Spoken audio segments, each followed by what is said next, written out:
자, 여러분 안녕하십니까. 크립토토마토 인사를 전해드리고 있습니다. 떨어지는 듯 하다가 다시 한번 반등하고 있는 비트코인과 알트코인들의 모습을 여러분들은 보고 계시는데요. XRP 역시 이제 어제 한 31센트 정도 때까지 떨어졌다가 다시 한번 33센트로 반등을 해주고 있는 모습 보여주고 있습니다. 자, 지금 전체적으로 계속해서 좋은 분위기가 이어져 가고 있는데요.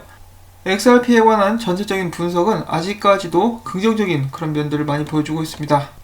자, 다음에 이어서 XRP 프랙탈 차트를 항상 비교 및 분석을 하고 있는 이 루드 XRP라는 사용자는 최근에 2017년도와 지금 현재 2020년도 그때 당시와 지금 상황이 지표상 어떤 식으로 비슷한지 보여주는 그런 분석을 또 공유를 했습니다. 밑에가 2017년도, 위에가 2020년도인데요. 일단은 이런 점들이 굉장히 비슷하고요. 그리고 이어서 프랙탈 차트를 오늘 기준으로 비교한 거 역시 업로드를 했는데요. 보면은 이번에 위로 쏠 차례다라고 이야기를 해주고 있습니다. 근데 쏘지 않을 수도 있겠죠, 여러분. 이 프랙탈 같은 경우는 어디까지나 가능성이 기인한 것이기 때문에 이렇게 쏘지 않을 가능성이 많이 있습니다. 또 제가 선동한다라고 말씀을 하신 분이 계실까봐 말씀을 전해드리는 것인데요. 예정대로라면 오늘 이 정도 쏘는 것이 맞습니다. 맞다라고 합니다. 한번 기대를 해봐도 될까요? 자, 그리고 어제 비트맥스에서 또 이렇게 좋지 않은 일이 한 가지가 있었다고 합니다. 사람들이 비트맥스에서 마진 거래를 하게 되는데요. 이 굉장히 좋지 않은 모습 연출이 되었습니다. 어떤 식이냐면은 여기는 이 사람 같은 경우는 XRP에서 롱을 치고 있었나봐요. 근데 갑자기 비트맥스 내에서만 이런 식으로 짧게 가격이 폭락하게 되면서 롱을 치고 있었던 사람들 뚝배기가 동시에 다 날아갔다라는 것이죠. 그래서 여기는 이 사람 굉장히 화가 많이 났습니다. 이 사람 같은 경우는 스탑로스까지 걸어놓고 있었는데도 불구하고 그걸 무시하고 전부 다 이 사람의 모든 포지션을 날려버렸다라는 것이죠. 그냥 돈이 날아간 겁니다. 엄청난 분노가 느껴지고 있는 트윗들이 올라오고 있는 가운데 비트맥스에서는 그들의 입장을 이런 식으로 발표를 합니다. 현지 시간 13일 밤 11시경 비트맥스 XRP와 미국 달러 무기한 선물 가격이 일시적으로 58% 급락한 것과 관련해가지고 이는 시스템 오류가 아니며 별도의 롤백 및 환불 조치는 없을 것이다. 자, 33센트에서 13센트까지 급락했는데도 불구하고 시스템 오류는 아니다라고 그들은 이야기를 하면서 호객님들의 돈은 돌려줄 수가 없다라고 이야기를 합니다. 그냥 이거는 돈 날린 사람만 바보가 된 거죠. 정말 안타까운 그런 상황이라고 볼 수가 있겠는데요. 이 마진 거래가 이렇게 무섭습니다, 여러분. 자, 아무튼 이렇게 좋지 않은 사건이 하나가 있었고, 자, 그 다음에는 오늘 나온 소식들 계속해서 보도록 하겠는데요. 태국의 이제 당국의 규제를 받게 된 그 라이센스를 가지고 있는 거래소 중에 비타짜라고 있습니다. 이 신생 거래소인데요. 여기에서 XRP와 태국의 법정 화폐인 바트 페어가 상장되었다는 소식이 나왔고요. 이렇게 해서 XRP와 태국 바트를 지원하고 있는 거래소는 4군데가 있는데 실시간 유동성 파트너인 비트커브, OKX, 그리고 또 다른 거래소 중에 사탕이라고 있다고 합니다. 이 눈깔 사탕 할 때 그 사탕인 것 같은데요. 자, 아무튼 이런 식으로 새로운 상장 소식이 나왔었고요.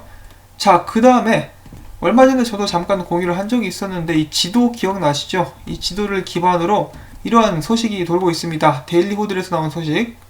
XRP 기반 국제 송금 플랫폼은 꾸준히 성장하고 있으며 전 세계 25개국 소재 금융기관이 XRP 송금 네트워크를 사용하고 있다.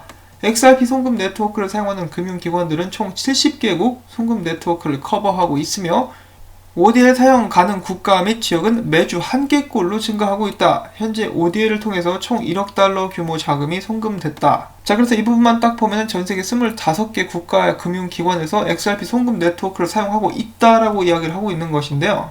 그것에 대한 근거로 데일리 호들이 사용하고 있는 것은 리플사에서 직접 게시한 이 사진입니다. 보시면은 이 남색이 실시간 유동성이라고 저도 전에 말씀을 드린 적이 있는데요. 저는 그때 당시 그것을 그렇게 대수롭게 여기지 않았었던 것이 보통 새로운 송금로 및 이 테스트, XRP를 이용한 송금 테스트가 이제 사용이 되게 되면은 예를 들어서 여기 있는 유틸리티 스캔이라든지 이외에도 다른 툴들이 많이 있기 때문에 사람들이 항상 실시간으로 감시를 합니다. 아니, 감시라기보다는 항상 예의주시하고 있다라는 표현이 맞겠죠. 그래가지고 새로운 송금로라든지 새로운 거래소 및 법정 화폐가 등장하게 되면은 그들은 항상 이런 부분을 사람들과 공유하곤 하는데요. 아직까지는 저는 새로운 송금로에 대한 소식은 듣지를 못했습니다. 물론 당연히 제가 뭔가를 놓치고 있겠다라는 생각도 들 수도 있겠습니다만 이 기사 내용과는 다르게 아직까지 실제로 다른 여러 국가에서 사용되고 있는 듯한 그런 모습은 포착이 되지 않은 상황입니다. 자, 그렇다 할지라도 이 나와 있는 국가 목록 잠깐 보도록 하겠습니다. 미국, 영국, 멕시코, 필리핀 여기까지는 누구나 다 알죠. 그 다음에 프랑스, 스페인, 호주, 아일랜드, 아이슬란드, 스웨덴, 핀란드, 노르웨이, 이탈리아, 독일, 덴마크, 오스트리아, 체코, 슬로바키아, 헝가리, 크로아티아, 불가리아, 라트비아, 에스토니아, 루마니아, 그리스. 이제 뭐 거의 유럽 쪽의 나라들이 많은 양을 차지하고 있는 것을 확인을 해볼 수가 있는데요. 일단 이 부분에 대해서는 저도 확실하게 아는 것이 없기 때문에 이런 소식이 있다라고 말씀을 드리는 정도만 하고 넘어가면 좋을 것 같습니다. 저도 모르는 것에 대해서 함부로 이야기를 하면 안 되겠죠. 자, 아무튼 꾸준히 성장하고 있습니다. 그것은 확실하니까요. 이 관련된 발표가 곧 나오게 될 수 있을지 한번 기대를 가지고 지켜보도록 하겠습니다. 자, 그 다음에 리플사에서 꾸준하게 새로운 글들이 최근에 올라오고 있는데요. 그 중에 한 가지가 바로 리플사의 마케팅 최고 책임자이신 페가 솔타니 씨가 기고한 글입니다. 그 글에 의하면 리플 국제 송금 지원 서비스 ODL을 아시아 태평양 지역까지 서비스를 확대할 계획이다 라고 이야기를 하면서 필리핀, 태국, 호주 등을 비롯한 아시아 태평양 지역 송금 거래는 매년 20억 건 이상에 달할 정도로 해외 송금 비중이 높다. 하지만 높은 수수료, 비효율성 등 문제가 여전하다. 리플 ODL은 현지 송금 서비스 업체, 은행과 협력 관계를 맺고 이에 대해 좋은 대안을 제시하기 위해 노력할 것이다 라고 이야기를 하는 것인데요. 실제로 게시가 돼서 올라온 글은 바로 이것입니다. 보시면은 생각보다 좀 길죠. 그래서 앞에서 요약된 기사에 대해서 조금 더 살을 붙여보도록 하겠습니다. 아시아 태평양 지역에서 특히 필리핀과 태국 같은 경우는 현금 활용도가 굉장히 높다라고 합니다.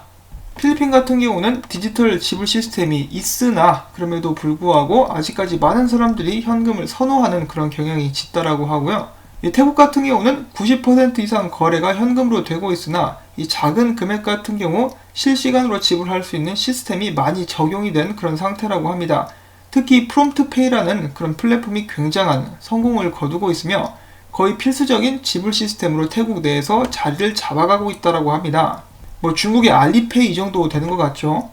그들은 이뿐만 아니라 현금 서비스뿐만 아니라 다른 종류의 지갑 서비스를 제공함으로써 이 산업에서 우위를 점하고 있다고 합니다. 자, 그리고 여기서 호주 같은 경우는 태국과 필리핀과는 다른 것이 이미 99%의 국민들이 은행 계좌를 가지고 있어가지고 이 뉴 페이먼트 시스템이라는 것을 활용해가지고 보다 발전된 금융 서비스를 1년 365일 받을 수 있다라고 하는데요. 그럼에도 불구하고 상기에서 언급을 했었던 이 모든 시스템들은 국제적인 스케일로 확장하기에는 무리가 있다고 합니다. 확장을 위해서는 더 많은 인원과 시간, 그리고 세계 여러 곳의 국제적인 더 많은 파트너십을 사전에 유치를 해야 되는 어려움들이 있을 수가 있으나 리플사가 제공하는 실시간 유동성, 이 기능이 있다면 이런 부분들에 대한 문제를 해결할 수 있다라고 리플사는 이야기를 하고 있는 것인데요. 일단 이 시스템이 그 나라에서는 정착이 되었고 그 나라 내에서 사용하는 데는 무리가 없을지 모르나 요즘 같은 국제화 시대에서 굉장히 많은 송금이 오고 가게 되는데 이러한 그들의 지불 시스템을 이 국제사회의 기준으로 그 정도 크기로 확대하기에는 굉장한 무리가 따른다라는 것이죠. 어떤 무리가 따르느냐, 이 비슷한 것에 대한 주제에 대해서 최근에 리플사의 어슈시빌라가 또 이야기를 한 적이 있습니다. 최근에 어슈시빌라 같은 경우는 이 골드만삭스 블록체인 패널에 초대가 되어가지고 참석을 해가지고 리플사를 대표해가지고 블록체인과 이 XRP에 대해서 발언을 했다라고 하는데요. 그 역시 이제 골드만삭스가 주최를 하고 있는 블록체인 패널에 참석하게 되어서 기쁘다라고 이야기를 하고 있습니다. 자, 그는 이렇게 이야기를 했다라고 하는데 이전까지만 해도 이 국제 지불을 하려면은 전 세계에 있는 은행들이 사전에 관계를 그러니까 계약을 맺어놓고 이 프리펀디드 어카운트를 미리 만들어 놔야만 국제 지불이 가능했었는데 이제는 XRP를 활용한 유동성 공급으로 새로운 시장에도 몇 주면 진출할 수 있게 되었다. 이는 게임 체인저이다. 엄청난 변화를 몰고 올 수 있다라고 이야기를 하고 있는 것인데요. 이 주제에 대해서 사실 우리들은 많이 이야기를 들어본 적이 있었죠. 국제 지불 및 송금을 하기 위해서는 이 은행들 간의 계약이 필수적입니다. 서로 신뢰를 할 수가 있어야 되기 때문인데요. 그렇게 하기 위해서 서로 사전에 검토를 마치고 계약을 맺은 후에 프리펀디드 어카운트를 만들게 되죠. 이 노스트로 보스트로 어카운트라는 것을 만들게 되는데 거기에 들어가는 돈 그리고 이것을 유지하는데 엄청나게 많은 시간과 금액이 필요하다고 합니다. 그래서 예를 들어서 한국에 있는 은행이 어슈시빌라가 말한 새로운 시장, 예를 들어 어디 아프리카 어떤 나라에 송금을 하거나 국제 지불을 하려고 한다면 그쪽 나라에 있는 은행과 1대1로 계약을 체결을 해야 된다는 것이죠. 그리고 그 계약이 체결이 되면은 또 그쪽에 돈을 미리 보내가지고 보관을 하도록 해야 된다는 것입니다.